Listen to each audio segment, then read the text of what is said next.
Süper kahraman olmak dışarıdan bakılınca çok havalı değil mi? Gökdelenlerin arasında süzülmek, kötüleri pataklamak, herkesin alkışladığı o maskeli kişi olmak. Çoğu oyun bize yıllarca bunu sattı. Al bu güçleri, şehrin kralı ol dedi. Ama 2018 yılında Insomniac çıktı ve masaya yumruğunu vurarak dedi ki hayır, kahramanlık bu değil.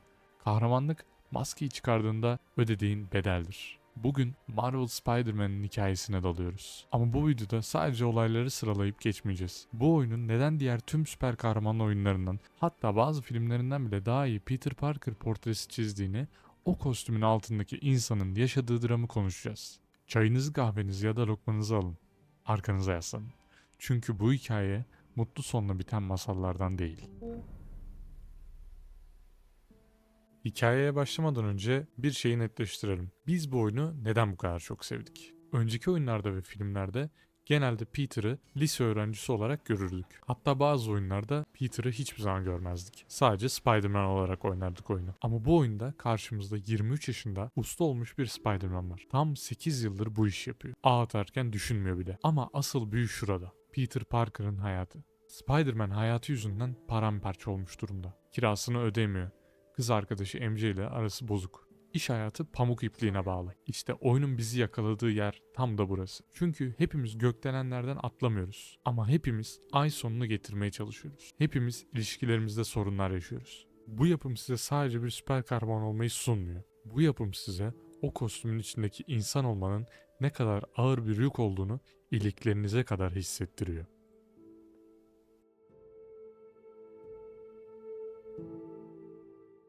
Hikayemiz büyük bir zaferle başlıyor sanıyoruz.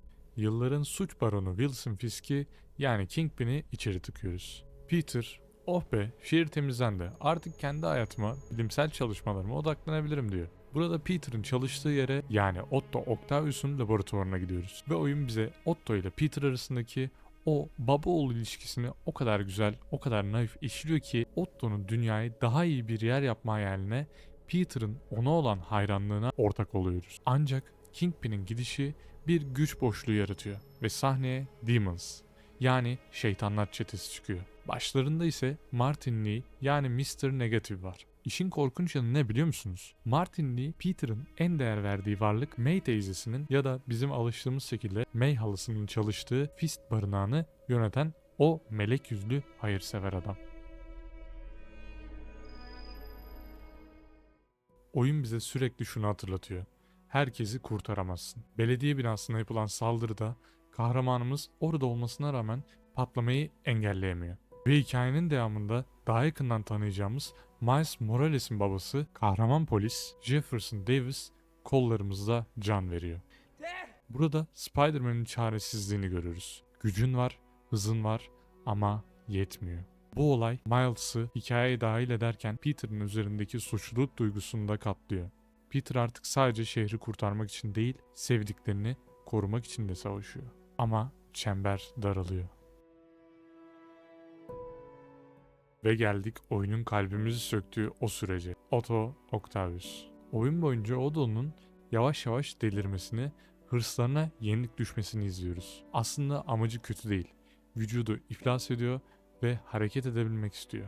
Ama tasarladığı o mekanik kollar sinir sistemini ele geçirip zihnini zehirliyor. Peter'ın akıl hocası benim babam öldü ama sen varsın dediği adam şehrin en büyük kabusuna, Doktor Octopus'a dönüşüyor. Hapishane baskınında Sinister Six serbest kalıyor. Electro, Rhino, Scorpion, Vulture.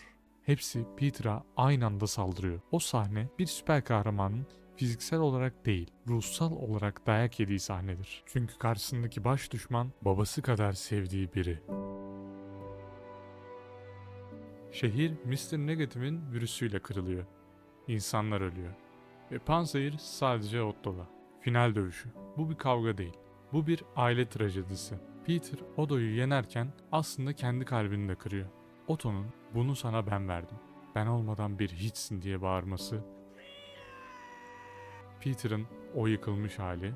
Ama asıl darbe bu değil. Asıl darbe Fist barınağında. Peter elindeki panzehirle içeri giriyor.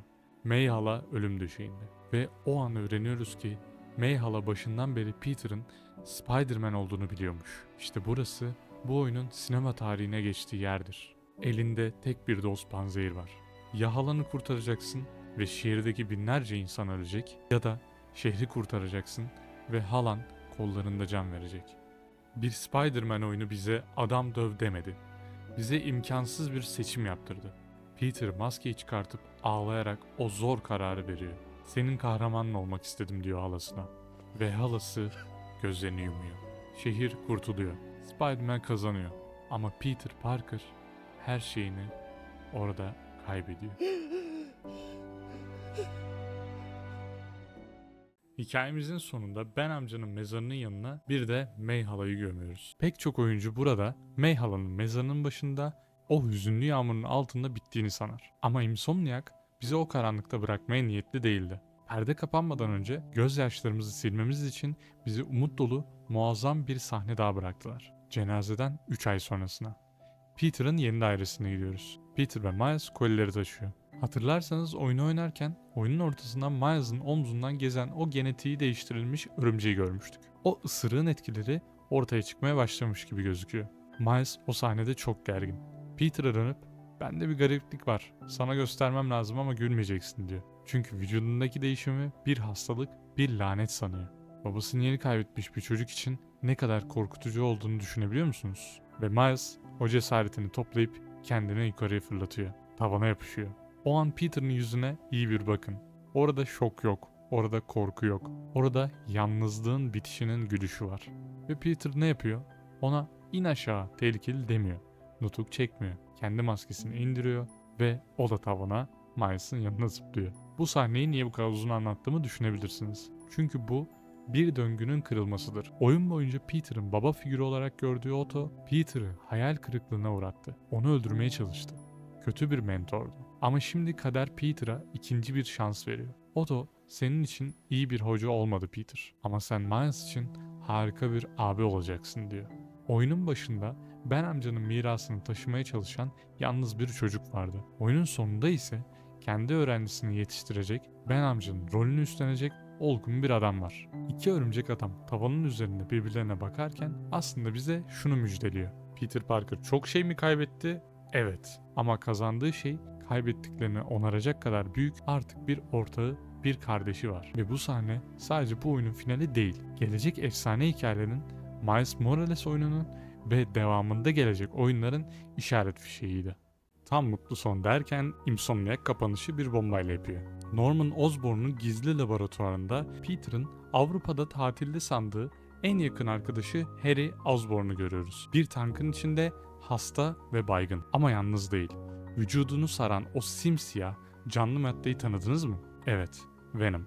Bu sahne bize acı gerçeği fısıldıyor. Peter bir yandan kendine yeni bir kardeş kazandı ama diğer yandan en yakın arkadaşı Harry şehrin göreceği en büyük felaket olarak uyanmayı bekliyor. Asıl savaş belki de şimdi başlıyor. İşte Marvel Spider-Man'in hikayesi böyleydi. Bir çocuğun değil, bir adamın hikayesiydi bu. Acı çeken, düşen ama her seferinde yapacak bir işim var diyerek ayağa kalkan bir adamın. Umarım bu hikaye yolculuğu hoşunuza gitmiştir. Bu videoda oyunun duygusal tarafını, yani perde önünü konuştuk. Ama durun, işimiz bitmedi. Bu oyunun bir de perde arkası var. Geliştiricilerin oyundan sildiği o gizli modlar, teknik sırlar, az bilinen detaylar. Bunları merak ediyor musunuz? O zaman bir sonraki videoda görüşmek üzere. Ben Lokmacı. Kendinize en az Peter Parker'ın şehre baktığı kadar iyi bakın. Görüşmek üzere, hoşça kalın.